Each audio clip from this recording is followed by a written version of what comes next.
അമ്പലപ്പുഴയിലെ UDF സ്ഥാനാർത്ഥി G. Sudhakaran മൂല്യമില്ലാത്ത നാണയമാണെന്ന് CPM പോളിറ്റ് ബ്യൂറോ അംഗം A. വിജയരാഘവൻ പറഞ്ഞു.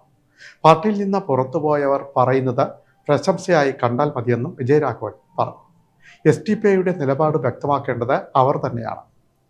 എക്കാലത്തും ഇടതുമുന്നണി മതനിരപേക്ഷ രാഷ്ട്രീയമാണ് ഉയർത്തിപ്പിടിച്ചിട്ടുള്ളതെന്നും A. വിജയരാഘവൻ ആലപ്പുഴയിൽ പറഞ്ഞു. ജനകീയ സ്വതന്ത്രനായി തുടങ്ങി, പിന്നെ UDF സ്വതന്ത്രനായിട്ട് മാറി. പിന്നെ അവരെല്ലാം അവിടെ വന്ന് ഇരിക്കുന്നത് കണ്ടു. കുറേ തൃശ്ശൂർ ആലപ്പുഴയിലെ പിന്നെ ഒരു മുൻ വിപ്ലവകാരിക്ക് ചുറ്റും ഈ പ്രതിലോമകാരികൾ അങ്ങനെ ഇരിക്കുന്നത് നമ്മളിപ്പോൾ കാണുകയുണ്ടായി.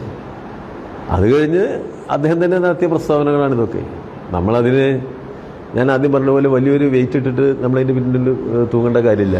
അതിപ്പോൾ പാർട്ടിയിൽ നിന്ന് പോയ ഒരാൾ പാർട്ടി വിരുദ്ധ ചേരിയിലെത്തിയാൽ എല്ലാ പാർട്ടി വിരുദ്ധരെയും ഏകോപിപ്പിച്ചുകൊണ്ട് തൻ്റെ നിലപാടിൻ്റെ ശരി അന്വേഷിച്ചു പോകും. അത് അങ്ങനെ പോട്ടെ. നമുക്ക് തിരഞ്ഞെടുപ്പല്ലേ ഇല്ല, നമുക്ക് തിരഞ്ഞെടുപ്പ് കഴിഞ്ഞിട്ടും നമ്മളൊക്കെ കാണുമല്ലോ. നമുക്ക് കാര്യങ്ങളെ മനസ്സിലാക്കി സംസാരിക്കുകയും പ്രതികരിക്കുകയും ചെയ്യാം. അതുവരെ ഇതിങ്ങനെ പോട്ടെ.